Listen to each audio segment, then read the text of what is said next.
The bamboo princess. The bamboo princess. देखिए, bamboo means क्या होता है, बांस, और प्रिंसेस मीन्स राजकुमारी। तो समझ गए, बम्बू प्रिंसेस, बांस, राजकुमारी। आज इसी का हम पढ़ेंगे। और आप देख रहे हैं क्लास 5। क्लास 5 है, इंग्लिश है, और सनशाइन का इंग्लिश है। तो आइए पढ़ते हैं। देखिए, डू यू नो, क्या आप जानते हैं, what type of story do you like, आपको किस तरह की कहानी पसंद है। स्टोरी मीन्स क्या होता है, कहानी, लाइक मीन्स पसंद।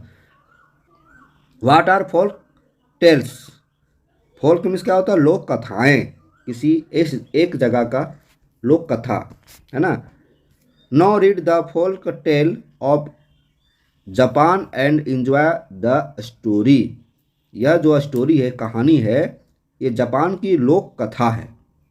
ठीक है, लोक कथा है, और आइए उसी के बारे में पढ़ते हैं। ये जो कहानी हम लोग पढ़ने जा रहे हैं, ये जापान की कहानी है। जापान एक देश है। अब देखिए आगे। An old bamboo cutter was going home in the evening. Bamboo cutter क्या होता है, बांस काटने वाला। क्या होगा, बांस काटने वाला। शाम को एक बूढ़ा, ओल्ड मीन्स क्या होता है, बूढ़ा, है ना। शाम को एक बूढ़ा बांस काटने वाला घर जा रहा था। इवनिंग मीन्स शाम होता है। Far away among the stalks of the heathery bamboo he saw soft light, वह जब जा रहा था तो दूर पंख वाले बांस के, फार मीन्स दूर, पंख वाले बांस के तनों के बीच उसने एक कोमल प्रकाश देखा। कोमल प्रकाश, कोमल मतलब सॉफ्ट, सॉफ्ट मीन्स होता है एकदम मुलायम, लाइट, मतलब बांस के जो डंठल होता है ना, बीच में, वहाँ देखा। ठीक है। He went nearer to see what it was and found it came from within one of the stalks. यहाँ देखिए, और पाया, है ना, सी मीन्स देखा, ये हो गया। फिर इट वाज एंड फाउंड, यहाँ से, और पाया, फाउंड मीन्स क्या होता है, पाना होता है, फाइंड मीन्स पाना, उसका पास्ट है फाउंड। तो वह और पाया कि वह एक डंठल के भीतर, देखिए ये स्टाल्क मीन्स होता है डंठल के भीतर से निकला था। जो लैट जो है वो कहाँ से निकला था, डंठल के भीतर से। He open the bamboo stalk carefully and found a tiny baby girl.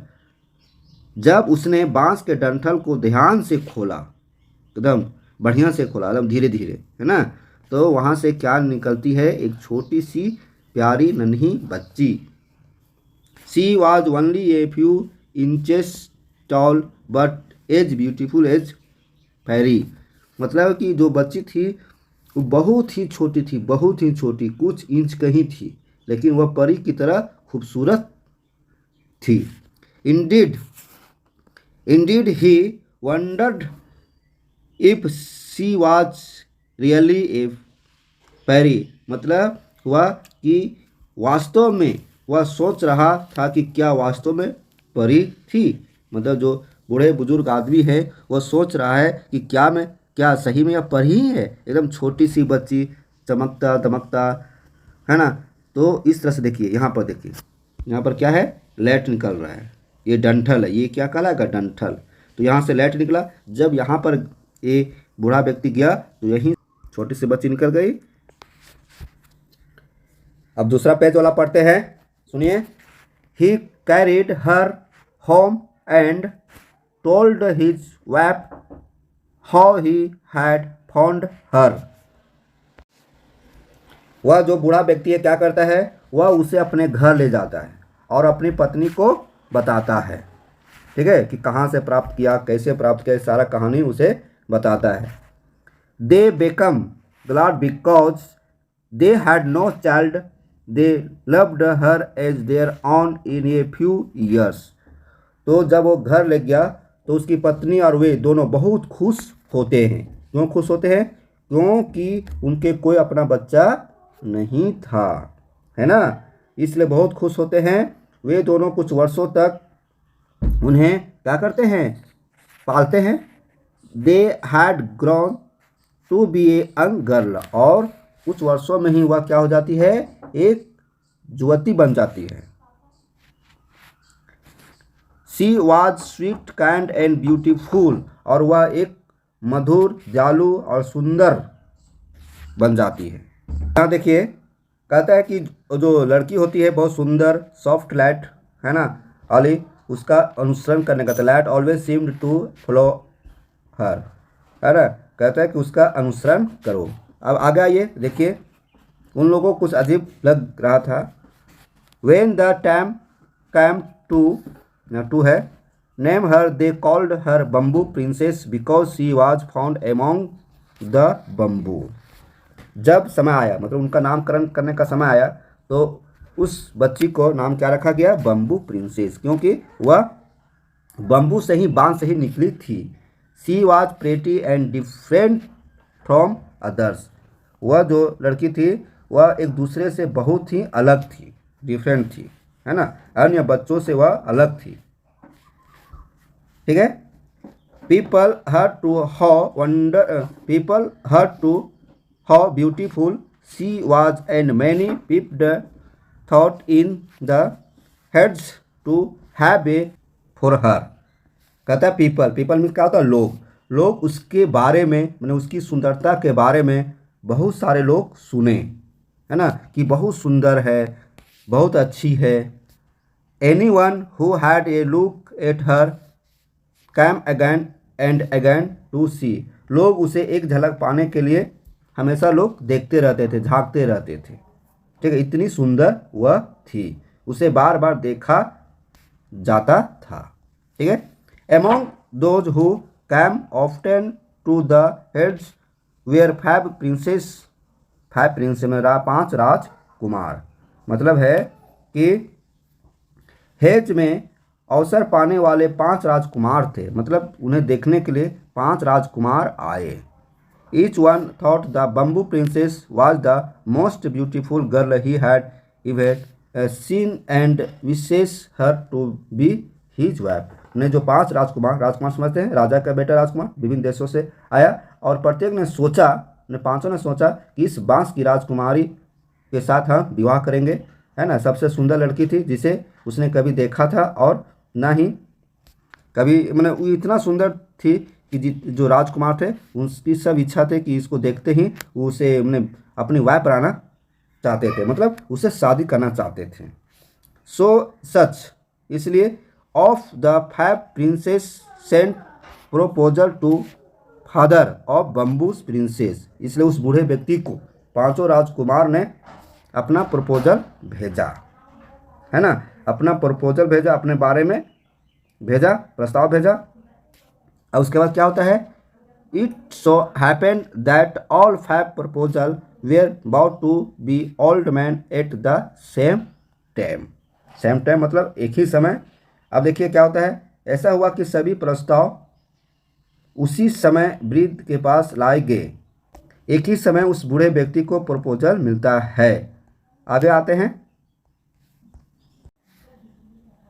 The old man did not know which one to choose what to do, मतलब उस बूढ़े व्यक्ति को ये पता नहीं है कि किसे चुनना है ना। 5 प्रपोजल आया 5 राजकुमारों के साथ, तो वो बूढ़े व्यक्ति मतलब डिसाइड नहीं ले पा रहा है कि किसे हम उस राजकुमारी का राजकुमार चुने। व्हाट टू डू, उसे डर था, है ना, किसे वो क्या करना है। व्हाट टू डू मतलब क्या करना है, किसे चुनना है। She was afraid that if the choose one of the princess, उसे डर था कि अगर उसने राजकुमारों में से एक को चुना, है ना, क्या डर था, यदि उसे 5 राजकुमार है ना, तो 5 राजकुमारों में से एक के चुना तो क्या होगा, कि 4 से नफरत हो जाएगा। The other 4 would be angry but the princess had a plan, मतलब 4 जो राजकुमार होंगे वो क्या हो जाएंगे, एंग्री हो जाएंगे, मतलब क्रोधित हो जाएगा, है ना। तो राजकुमारी के पास एक प्लान आया। क्या प्लान आता है, देखिए। It them all come there, क्या कहते हैं, हाँ ठीक है, plan. It them all come there then we can choose better, the princess said. तो राजकुमारी ने कहा उन सभी को यहाँ आने दो, फिर हम बेहतर चुन सकते हैं। मतलब है प्रपोजल से नहीं, पहले राजकुमार आएंगे, पांचों राजकुमार आएंगे और पांचों में से जिसको हम पसंद करेंगे उसी को हम चुनाव करेंगे। ठीक है, ये राजकुमारी का कहना है। अब क्या होता है देखिए, one of certain day the 5 princess came to the house of the bamboo cutter. They were glad to have another chance to see her. मतलब एक निश्चित दिन, मतलब सर्टेन एक निश्चित दिन, एक दिन तिथि रखा गया, किसी दिन को आना है। तो राजकुमारी बांस काटने वाले के घर आए। कौन आए? वो पांचों राजकुमार। वे उससे एक और मौका पाकर खुश थे। हालांकि हर एक वह होगा जिससे वह शादी करेगा, है ना। मौका पाकर ग्लाड में खुश होता है। अब आगे आइए, यहाँ तो बता ही दिए हैं, ये भी हो गया। मैंने सभी जो राजकुमार आए सभी खुश थे। ठीक है, अब देखिए ये तीसरा पेज है। तीसरा पेज में हम एंट्री करके हैं, princess did not wish to marry any of them. राजकुमारी उनमें से किसी से भी शादी नहीं करना चाहती थी। मैरी विश क्या होता है? मैरी शादी करना, वो उसकी इच्छा है कि अब किसी से शादी नहीं करेंगे, इसलिए ऐसा प्रस्ताव वो करती है जो कोई भी राजकुमार पूरा नहीं कर पाता है। She wanted to stay with her dear father and mother, है ना। वह क्या चाहती थी? जिसे वह चाहती थी कि पिता और माता, जो राजकुमारी उनसे किसी से भी विवाह नहीं करना चाहती थी। तो फिर क्या चाहती थी? She wanted to stay with her dear father and mother. वह उसके साथ रहना चाहती थी जो उनके पिताजी, प्रिय पिताजी और माता जी थी। मैंने अपने माता पिता के साथ ही वह रहना चाहती थी, क्योंकि वह बम्बू प्रिंसेस थी, उसे तो हमेशा रहना नहीं था, एक परी थी। अब देखिए क्या होता है, she wishes to take care of them as long as they lived. मतलब जो प्रिंसेस थी, राजकुमारी जो थी, उनकी देखभाल करे, मतलब अपने माता पिता को लंबी समय तक देखभाल करे। ठीक है, so she gave each princess a challenge which was impossible to do. इसलिए उसने प्रत्येक राजकुमार को, ईच मीन्स होता है प्रत्येक राजकुमार को चैलेंज दिया। क्या चैलेंज दिया? है ना, प्रत्येक राजकुमार को चुनौती दिया। चैलेंज क्या होता है? चुनौती दी, जिसे करना संभव नहीं था, इम्पॉसिबल था। वैसा वैसा काम दिया, वैसा वैसा शर्त दिया जो कभी पूरा नहीं कर सकता था। अब देखिए क्या क्या था, टू द फर्स्ट, है ना, सबसे पहले। She asked to do the India and find the great stone bowl of Buddha. क्या था? पहला जो राजा का बेटा था, राजकुमार, जिससे शादी करना था, उसको एक चुनौती दिया। चुनौती क्या था? सबसे पहले उसने भारत जाने और बुद्ध के महान पत्थर के कटोरे को खोजने के लिए कहा। पहला शर्त यही था कि तुम भारत जाओ और भारत जाकर बुद्ध के महान पत्थर का जो कटोरा है उसके खोज के लाओ। ठीक है। दूसरा है, the second princess was asked to be bring her a branch from the jewel tree that grew on the floating mountain of Horai. देखिए दूसरा को क्या देता है, शर्त क्या देता है दूसरे राजकुमार को, कि उसको देता है कि एक शाखा लाने के लिए कहा गया है। होरल के तैरते पहाड़ पर उगने वाले रत्न जटित वृक्ष, मतलब ये होरल है ना, ये होरल का पहाड़ है, वहाँ पर एक शाखा है जो तैर रहा है। फ्लोटिंग में क्या होता है? तैरना, है ना। रत्न जड़ी मतलब सोने चांदी से जड़ा हुआ है, ज्वेल सोना चांदी से जड़ा हुआ है। ठीक। अब तीसरा राजकुमार को क्या देता है शर्त, देखिए, the third prince was asked what he meant to do so his love. अब तीसरा प्रिंस को क्या देता है, तीसरा राजकुमार को क्या देता है, देखिए तीसरा राजकुमार से कहता है कि वह अपने प्यार का इजहार करने के लिए क्या कर सकता है। उसको बोलता है कि थर्ड प्रिंसेस आज कहता है तीसरे कि मैं to do so his love, अपने प्यार का इजहार करने के लिए क्या कर सकते हो। The princess said that he might bring her a robe made from the skin of the fire rats. तो क्या कहता है, राजकुमारी ने कहा कि वह उसके लिए अग्नि, फायर मीन्स क्या होता है? अग्नि, रेड मीन्स चूहा, अग्नि चूहा मैंने आग का चूहा की खाल से बना एक वस्त्र लाकर दे सकते हो। तीसरा कहता है तुम प्यार का इजहार करना चाहते हो तो तुम्हें अग्नि मतलब आग का चूहा, है ना, अग्नि चूहों की खाल से बना एक वस्त्र लाकर दो। स्किन मीन्स तो खाल होता है, तो उस खाल से बना चूहे, मतलब क्या है, अग्नि खाल से बना चूहे का वस्त्र लाकर तुम दो। तीसरा हो गया। अब देखिए आगे क्या होता है, बहुत टफ चुनौती है जिसे पूरा करना मुश्किल है। उसके बाद कहता है she ask the fourth to bring a jewel from the neck of the sea dragon. और चौथा को बोलता है, चौथा राजकुमार को, कि समुद्री अजगर के गले से गहना लाने को कहा। समुद्री अजगर, बताइए कितना चुनौती है। समुद्री, सी में समुद्र है ना, अजगर के गर्दन से जो उसका जेवल है उसको लाने के लिए कहती है। और पांचवें क्या कहता है, the fifth prince was asked to be bring her the shell which the swallows keep hidden in their nests. और पांचवें राजकुमार को उसके लिए वह खोल लाने को कहा जिसे निकल जाता है उनके घोंसलों में छिपे रहते हैं, नेट्स। ठीक है, अब आगे आइए। वन, यहाँ से, the princes hurried away each one them was anxious to be the first to return and marry the beautiful bamboo princess but none of them succeed. कहता है कि राजकुमारों ने जल्दीबाजी की, जल्दी जल्दी अपनी चुनौती को पूरा करना चाहा। Each one of them was anxious to be first to return and marry the beautiful bamboo princess. अब क्या होता है कि उनमें से हर एक सबसे पहले लौटने और सुंदर बांस राजकुमार से शादी करने की उत्सुक था कि हम जल्दी अपना चुनौती पूरा करके जाएंगे और उस लड़की से शादी करेंगे, लेकिन उनमें से कोई भी सफल नहीं हुआ। But none of them succeed, कोई सफल नहीं होता है। अब क्या होता है, one day the old parents found their daughter crying. एक दिन बूढ़े माता पिता ने अपनी बेटी को रोते हुए पाता है। They could not understand the reason, वे इस कारण को नहीं समझ पाते हैं।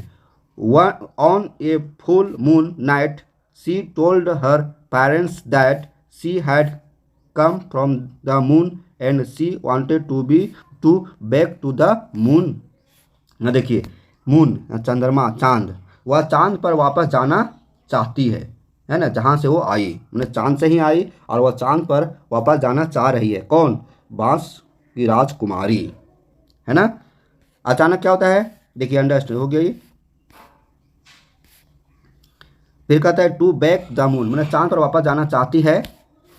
आगे आइए, हम लोग लास्ट की ओर बढ़ रहे हैं।